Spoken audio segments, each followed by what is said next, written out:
Why are there not more people talking about the dark and mysterious history of the Salem witch trials? The Salem witch trials are, well, a dark stain on American history. They represent a time when fear and superstition overpowered reason and justice. In 1692, a small village in Massachusetts was gripped by fear and paranoia.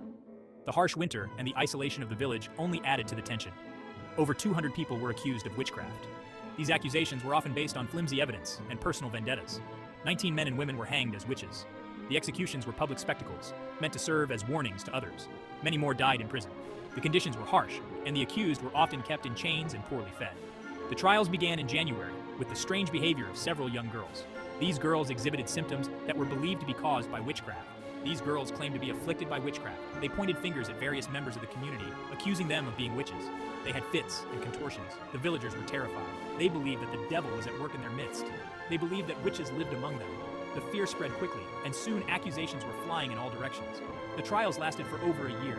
The courtrooms were filled with tension as the accused tried to defend themselves against the impossible charges. They tore the community apart. Neighbors turned on neighbors. Long-standing grudges and rivalries came to the surface. Families were torn apart by accusations and fear. Trust was shattered, and the sense of community was destroyed. The Salem witch trials serve as a reminder of the dangers of mass hysteria and religious extremism. They show how easily fear can be manipulated and how quickly it can spread. The Salem witch trials continue to fascinate and horrify us today. Visitors to Salem can still see the historical markers and learn about this dark chapter in American history.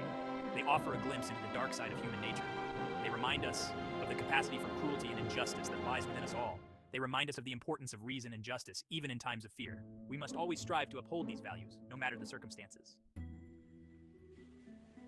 The Salem witch trials were not an isolated event. They were part of a much larger and more pervasive phenomenon that spanned across continents and centuries. Witch hunts were common in Europe for centuries, with thousands of people falling victim to these brutal persecutions. They were fueled by fear, superstition, and religious fervor. Communities were gripped by paranoia, often incited by influential religious leaders. People believed that witches made pacts with the devil, engaging in dark rituals and malevolent activities. They were blamed for illness, misfortune, and natural disasters. Any unexplained event could be attributed to the malevolent influence of witches. The Malleus Maleficarum, a book published in 1486, helped to spread the belief in witchcraft. It became a crucial tool in the witch hunter's arsenal. This book was a guide to identifying and prosecuting witches, providing detailed instructions on how to extract confessions. It described the powers of witches and the dangers they posed, painting them as a dire threat to society. During the 16th and 17th centuries, thousands of people were accused of witchcraft. The trials were often based on flimsy evidence and hearsay. They were tortured and executed in gruesome ways, often after being forced to confess under extreme duress. Women were the most common targets. They were seen as more susceptible to the devil's influence due to their perceived weaker nature. They were seen as weak and easily influenced by the devil. Many were accused by neighbors or even family members. The Salem witch trials were a product of this long and bloody history. They serve as a grim reminder of the dangers of mass hysteria and scapegoating. Salem Village in the late 17th century was a community on edge. The villagers were devout Puritans. They believed in a strict and unforgiving God. They lived in constant fear of sin and damnation. Life in Salem was hard. The villagers struggled to survive in a harsh and unforgiving environment. They faced disease, famine, and conflict with Native Americans. Salem Village was also a community divided. There were tensions between the wealthy landowners and the poorer farmers. There were also religious disputes. Some villagers challenged the authority of the church. This atmosphere of fear, suspicion, and division created a breeding ground for the witch trials. People were quick to believe the worst of each other. They were eager to find scapegoats for their problems. In 1689, Reverend Samuel Parris arrived in Salem Village, a small Puritan settlement in the Massachusetts Bay Colony. His arrival marked a significant turning point for the community, which had been without a minister for some time. He was a stern and demanding minister, known for his uncompromising views and strict adherence to Puritan doctrine. His presence was immediately felt throughout the village. He preached fire and brimstone sermons about the dangers of sin and the devil, warning his congregation of eternal damnation if they strayed from the righteous path. His sermons were intense and often left the villagers in a state of fear and anxiety. Parris was a controversial figure, his methods and messages dividing the community. Some saw him as a necessary force to maintain moral order, while others viewed him as overly harsh and unyielding. He was known for his rigid piety and his love of money, often demanding higher wages and better living conditions than his predecessors. This further alienated him from many villagers who were already struggling to make ends meet. He quickly alienated many members of the community, creating an atmosphere of tension and distrust. His insistence on strict religious observance and his perceived greed did not sit well with the hardworking, modest villagers. Parris's arrival coincided with a series of misfortunes in Salem Village. The once thriving community began to experience a string of unfortunate events that seemed to have no logical explanation. There were outbreaks of illness and crop failures, which devastated the village's economy and left many families in dire straits. The villagers, already on edge from Parris's sermons, began to look for a scapegoat. Some villagers began to whisper that these misfortunes were signs of witchcraft. The fear of the unknown and the need to find a cause for their suffering led to growing paranoia and suspicion. They looked to Parris for guidance and protection, believing that his spiritual authority could help them combat the evil forces they thought were at work. Parris, seeing an opportunity to solidify his power, did not hesitate to fan the flames of fear. Parris's own household became the center of the witch hunt. The tension within his home mirrored the growing hysteria in the village. His daughter Abigail and his niece Elizabeth were among the first accusers. Their claims of being afflicted by witchcraft added fuel to the already raging fire of suspicion and fear. The girls claimed to be afflicted by witchcraft, describing strange visions and physical sensations that they said were caused by the witches in their midst. They had fits and contortions, which were seen as undeniable evidence of their affliction. The dramatic nature of their symptoms convinced many that the devil was indeed at work in Salem. They accused several women in the village of bewitching them, setting off a chain of events that would lead to one of the most infamous episodes in American history, the Salem witch trials. Section 5. Strange Behaviors and Accusations.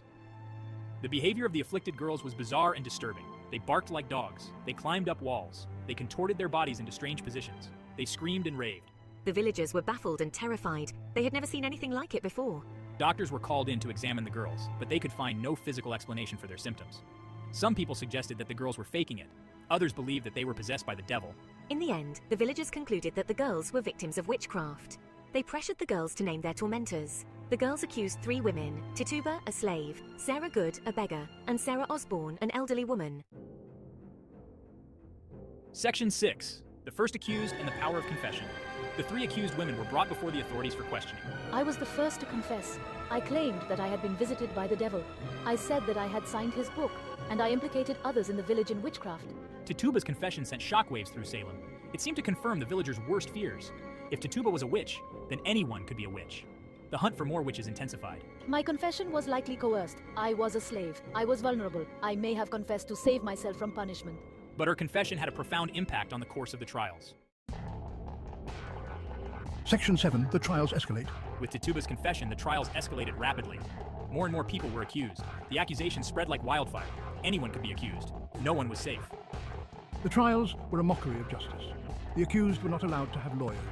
They were subjected to harsh interrogations. They were tortured. They were pressured to confess. The trials were also fueled by spectral evidence.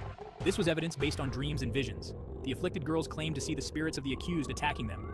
This evidence was unreliable and easily fabricated, but it was enough to condemn many innocent people. Section 8. Doubts and the end of the trials. By the fall of 1692, doubts began to surface about the trials. Some people began to question the validity of the accusations.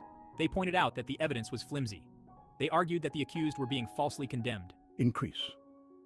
Mather, a prominent minister, spoke out against the use of spectral evidence. He argued that it was unreliable and dangerous.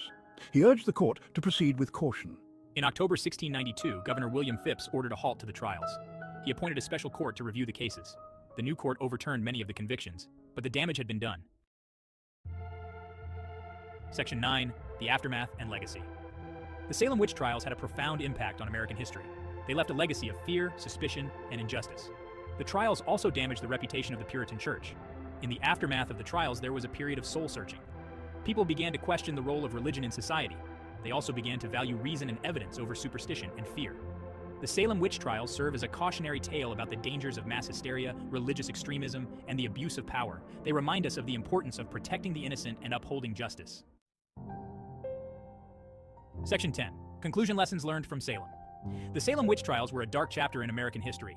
They were a product of their time, but they also hold lessons for us today. We must be wary of the dangers of fear and prejudice. We must protect the rights of the accused, and we must always strive for justice. The Salem witch trials are a reminder that even in a civilized society, darkness can prevail. It is up to us to learn from the past and prevent such tragedies from happening.